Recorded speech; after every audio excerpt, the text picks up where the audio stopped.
don't have to put all the focus in the mid lane with this one, but you feel very safe as the victor with the Pantheon there, and it does give you options for an aggressive bot lane, this Kalista, if that's where you want to go with, and they're going to actually save those counter picks for the last part of the draft. If they grab this Gnar here, it's also been a, pretty safe pick in general, like into, even blind into something like the Camille we saw last game. But I wonder if T1 will just simply ban away the Thresh or the Aphelios, and then you start to wonder as we'll see another red side indeed. Let's see what they go for. This draft a bit confusing. Yeah, this might be a one of those moments. Oh, well, this might be why. Tom Kench. Who is that? Okay, well, something Effort's played a lot in the past, but I feel like this game actually teaches us more about Live Sandbox than it does about T1. Like almost every other team would have Aphelios Thresh tier in this, given this situation. But T1 is like, no, Leo, it's not in his wheelhouse. He doesn't like to play that champion. He hasn't played it yet this season. Okay. Well, that's maybe why also. What's going on Thresh. Here? Is this a real game of LCK? Yeah, I mean, the draft got a little bit weird with all the bans we had on Marksman. You're going to see Kroko kind of caught in an awkward spot here, and Fate can't save him. He's just dead. Oh, Cuz will go over the wall. Okay, he was just waiting for the stun. First blood very easily. Kroko in a really awkward spot. And the Udyr just looks like the most genius pick into the Pantheon, especially after that line of play. Well, yeah. Just able to shut him down real quick. I mean, they're between an Udyr and a Aurelia place, and that's going to be the stun after the follow flash over the wall. Fate's like, stay away from me.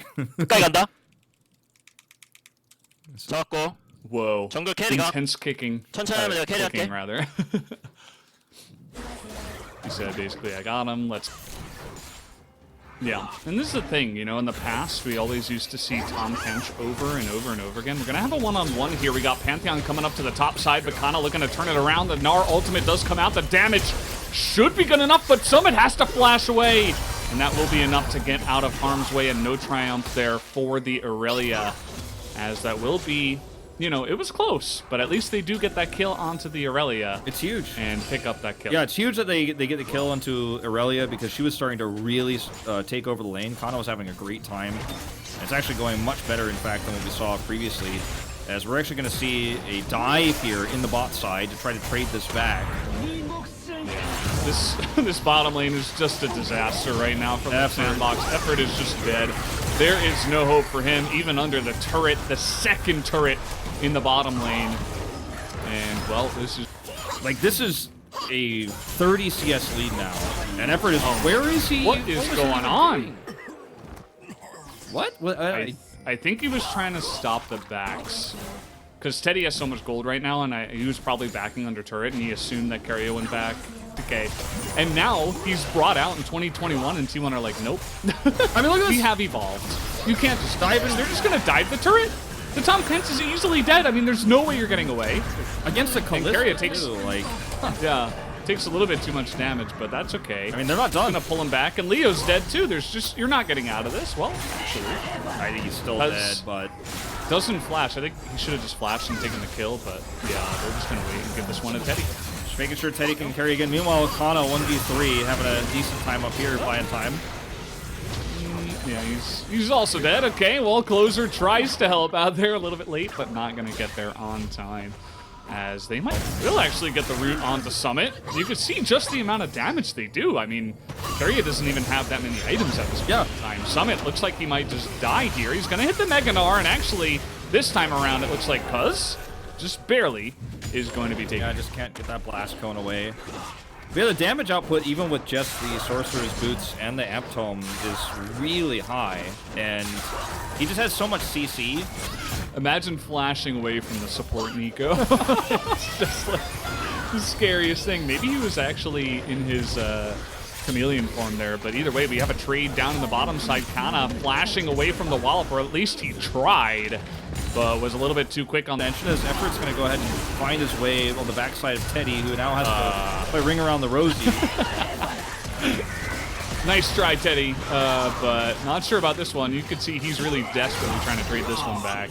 They're going to give that kill over to the Jhin. It kind of looked like they wanted to give that to Fate, but Leo had other ideas in mind.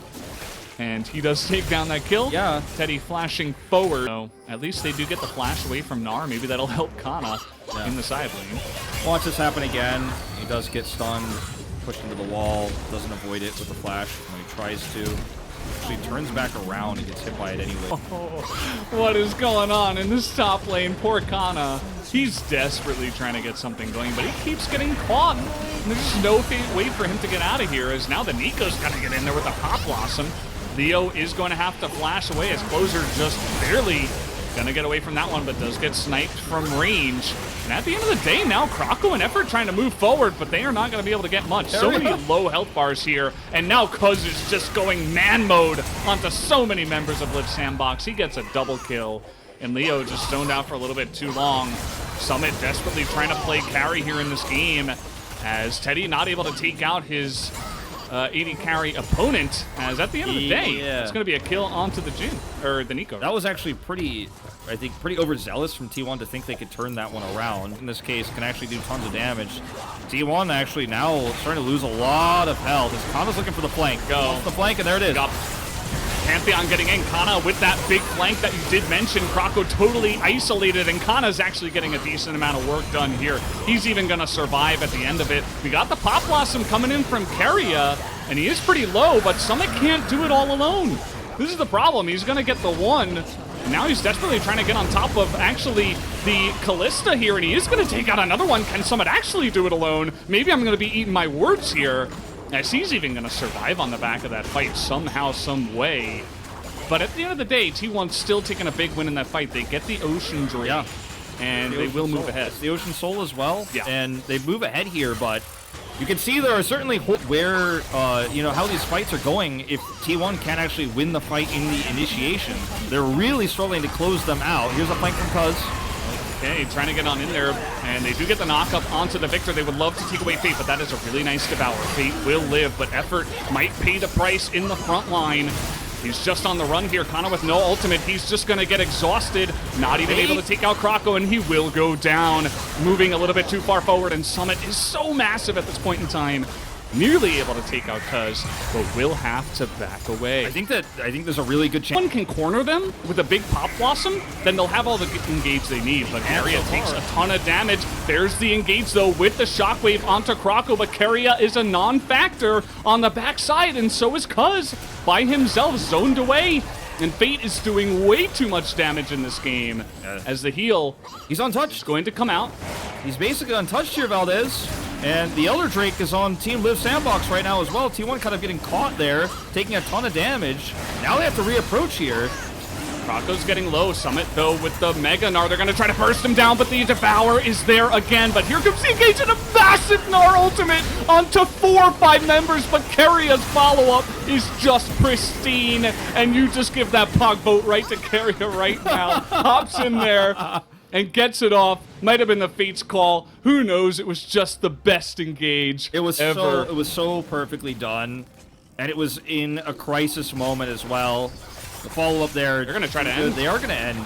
I mean, they have the pushing power to at least grab. Well, I thought they were going to commit into that turret. They have to wait for another wave, but I thought they were going to actually grab the inhibitor there. But they're going to take this Elder Drake first, but they can still use this Elder Drake to try to push to end as well. As we're going to watch this fight again. It's actually insane the damage that Fate is getting off in this fight. And then look at Summit.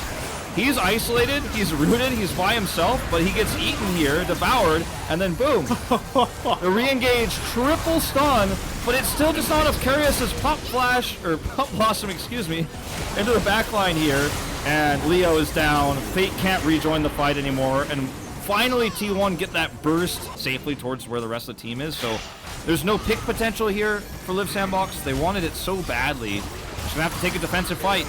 Teddy, what's going on here? He doesn't have a Devour on his side, but was it a bait? Summit does it again, and they take out Teddy. But the follow-up from T1 is pretty good. They've got Kana in the back line, and it looks like Leo is going to go down as well. T1, it's not pretty, but it looks like it's going to get the job done. They're going to push in for the ace, and they will take this game. Live Sandbox pitting up a great fight here in this best of 3. 2 amazing games that went late game, where T1 did struggle to finish after having a massive lead in both games 1 and 2. They close it out here cleanly in this second game here, after taking every single objective on the map. But boy, did Live Sandbox put up a fight. Summit winning lane super hard, getting 4 kills early, and having such heroic attempts to try to set up for big stuns in these fights to give enough time for Fate to do the damage they needed. Leo, unfortunately, mostly a non-factor in this game with a Tom Catch pick. You know, was it really straight hard countered by the Nico? Not really, but the Nico gave them so much lane presence that it was an insane 50 CS lead early on for the bot side of T1. They took that advantage into a very clean set of Drake fights, and things started to look a little shaky as the game went on, but I think that's mostly just an issue of the composition more than an issue of T1's play in this second game. It's much harder, obviously, when you don't have a tank line for your low-range Kalista, but they're still able to close it out in the end. They don't look too happy about this win. I think it was definitely not as dominant as T1 fans expected, but hey, it's their first 2-0 of the season. They've gone 1-0 in so many